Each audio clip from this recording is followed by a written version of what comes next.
eu estava olhando, né, a pedagogia do cavalo taradão, não sei se você acompanhou isso, né? A pedagogia do cavalo taradão. Então, essa é a pedagogia do momento, né? É a pedagogia do momento, a pedagogia do cavalo taradão. Nós tivemos também uma professora se descompensando em sala de aula, né? Com uma adolescente portadora de uma dificuldade intelectual, aspas. Né? O sistema é perverso, está colocando os professores também na caverna, literalmente na caverna, e os leões ali. É isso? Por quê? Eles não têm estrutura para poder lidar com 30 alunos e 5, né, com necessidades especiais, a gente sabe disso. Ok? Porém, as famílias fecharam os olhos, não é isso? Elas não estão apoiando as escolas, as igrejas de tijolo fecharam os olhos, não estão apoiando as escolas, e aí a gente vê cenas como o cavalo taradão, e a gente vê cenas da professora entrando em colapso, né? Literalmente entrando em colapso. Então, isso é muito grave, né? Então, o verdadeiro cristão, ele não pode destilar ódio, não pode, gente, está errado, está errado, está errado, ok? Ele não pode. Você tem que destilar amor, ok? Inclusive aos que te ofendem, inclusive os que te martirizam, inclusive aos que te perseguem. Porque é a partir disso que isso gera o constrangimento, como aconteceu no Coliseu, e multidões se convertiam enquanto os irmãos eram trucidados pelos leões. Você tocou num assunto que é bem delicado, né? Existem alguns pontos de vista da fragilidade. Estou falando do ponto de vista filosófico, tá, pessoal? Isso aqui não é uma opinião pessoal, é aqui a gente para refletir esse momento aqui, nessa madrugada aqui que a gente está acordando junto com vocês aí. Esse lado do cristianismo, né? Em que alguns filósofos acreditam na fragilidade do homem, né? Porque é aquele homem da caverna, aquele homem feroz, aquele homem forte, né? Que enfrenta tudo e vence todos, né? E o cristianismo, através de Cristo, vem com esse lado aí de amor, né? Se alguém te bate a face, vira outra. Até que ponto aí, professor Alex Alves, essa tentativa do sistema mostrar que esse lado aí de paz e amor não está legal? Eu vou pegar um exemplo prático que você acabou de falar. Tivemos esse cavalo taradão aí numa escola do Rio de Janeiro, crianças de menos de 5 anos de idade, e aí? Paz e amor, eu sou pai, você como psicólogo, né, vê o impacto que essas crianças receberam, e aí do ponto de vista cristão, não, tá tudo bem, e ao mesmo tempo o sistema vai lá massacrar os nossos filhos. É um limite muito tênue desse daí, né? Eu tenho que ter uma proatividade de corrigir isso daí também, né? Olha só, nós temos que separar uma coisa de outra coisa, é isso? Nós temos que separar. Então, vamos entender o que nós estamos enfrentando. Nós estamos enfrentando uma atmosfera que ela é tóxica, ácida, nociva e abusiva. Nós temos a gestão territorial de entidades das trevas. Você recebeu, né, inclusive, né, o Mastral aí, eu vi, né, que o Mastral teve contigo, ok? Mastral é alguém que vem falando disso já há algum tempo, né? Algum tempo. Ele vem denunciando, né, essas questões, ok? Então você vê, nós estamos dentro de uma linha, Betete, onde o mundo espiritual ele interfere diretamente no mundo natural, ok? Então, o que acontece com a gente, ok, é diretamente ligado a essa frequência, vamos usar o termo frequência, que talvez muitos vão entender aqui.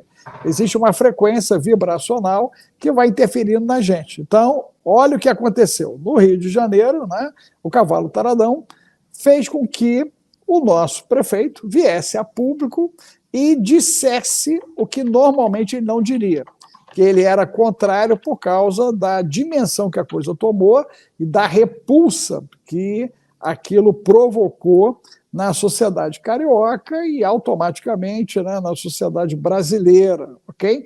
E botou um holofote, né? Jogou um holofote sobre a situação, né? Momentos antes, né, 1 ou 2 dias antes ou 3, nós tivemos o problema da professora, que se descompensou, novo holofote, né? A educação no país, ela está gritando por socorro desde a pandemia, né? Antes da pandemia eles já estavam com problema, né? Pelo menos na cidade do Rio de Janeiro, para cada 10 profissionais da área de educação, 6 já buscavam tratamento na psiquiatria, Betete. Está desse jeito. O destino dessa nação, Betete, não sei se você se deu conta disso, né? Mas desde 2020 chegam 4 milhões de jovens aos 18 anos e eles vão continuar assim até 2030, ok? Então você imagina que ainda está para chegar algo em torno de 28 milhões de votantes, ok? É o que vai acontecer. Então, em 2026, nós vamos ter um impacto de mais 20 milhões e em 2030 de mais outros tantos 20 milhões. Então, o resultado disso, né, é que o país está sendo decidido a sua condução por jovens. E na grande maioria deles, eles estão muito chateados com os seus pais, com os seus avós, porque eles foram doutrinados de um jeito nas instituições de ensino e não concordam com a educação dada por seus pais e avós. Então, nós temos um conflito sem precedente, né? Você é um proeminente aqui no país, é importante deixar esse alerta aqui, porque se nós não formos no resgate da garotada que está hoje, dos 8 aos 30 anos, nós vamos ter um 2030 que a gente nunca imaginou, independente da agenda que está aí. Estou falando aí de problema local, tá, Betete? Problema local, questão local. Por quê? Porque são esses jovens que hoje ainda são crianças e adolescentes que estão decidindo o que vai acontecer comigo um sexagenário, ok? Então, quando eu chegar aos 70 anos, o país vai estar sendo conduzido por essa garotada. Eles vão ser mais de 60 milhões, olha só, no país, tomando decisões. E hoje, quando a gente vai na rave, a gente vê o comportamento deles. Quando a gente sai na madrugada nas cidades, a gente vê o comportamento deles, né? Eu diria que a maior pandemia que nós vamos enfrentar já, e que já está entre nós, é a psicossomática, porque ela vai atravessar esse século, né?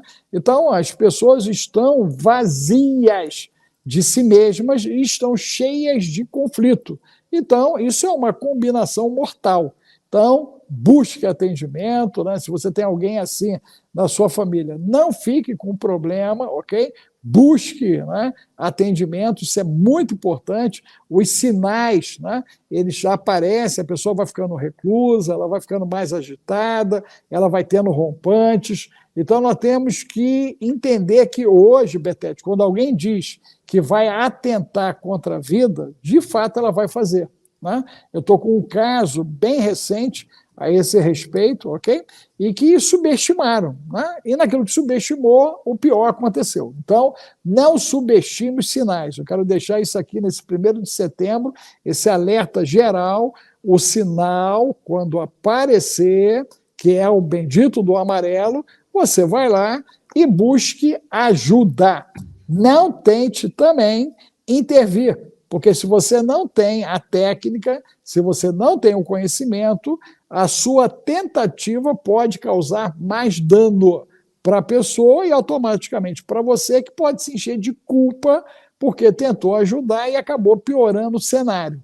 Então, nós temos que abrir a mente agora, nós temos que despertar agora. Você tem que entender o que está em curso, né? A gente está formatando um lar no meio de, para cada 10 casamentos, Betete, hoje no país, 8 acabam em divórcio, ok? Nós temos pessoas aí que estão na 3ª, 4ª, 5ª, 6ª, 7ª tentativa. Eu já tratei de alguém que estava na 47ª tentativa de casamento, cara. O negócio é muito doido o que está acontecendo, ok? As pessoas estão trocando. Não, as pessoas elas estão, né, com muita dificuldade de viver o amadurecimento do contraponto, né?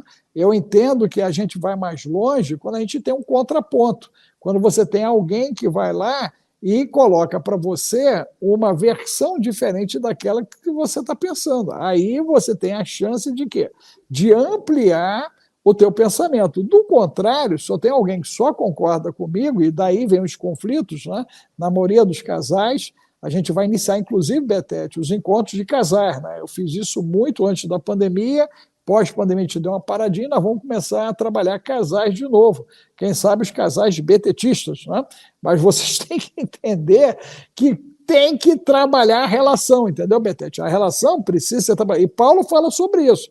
Ele diz o seguinte, ó, a mulher não pode negar o corpo ao homem.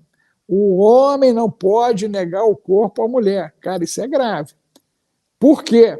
Se ficarem assim, vai dar capeta na história. O capeta vai entrar no casamento e ele vai fazer uma arruaça, vai fazer uma bagunça. E aí ele diz, só pode, por consentimento mútuo, por um período curto de tempo de santificação. Olha só, ou seja, um propósito específico, tipo, né, nós vamos ficar 2, 3 dias sem fazer sexo, porque agora, esses 3 dias, nós vamos usar para jejuar, para orar, por um fator, um propósito específico. Fora isso, Betete, né, nós estamos abrindo legalidade, nós estamos trazendo problema para a saúde, 70% da saúde do adulto, você sabe disso, né? E você poderia até pegar um médico para falar sobre isso com mais propriedade. Mas aí eu vou falar... Não, cara, mas 70% da vida, de qualidade de vida do adulto está ligado a uma vida sexual ativa satisfatória, cara. Olha só, isso é físico. Isso é físico, né? Mas chegamos aí.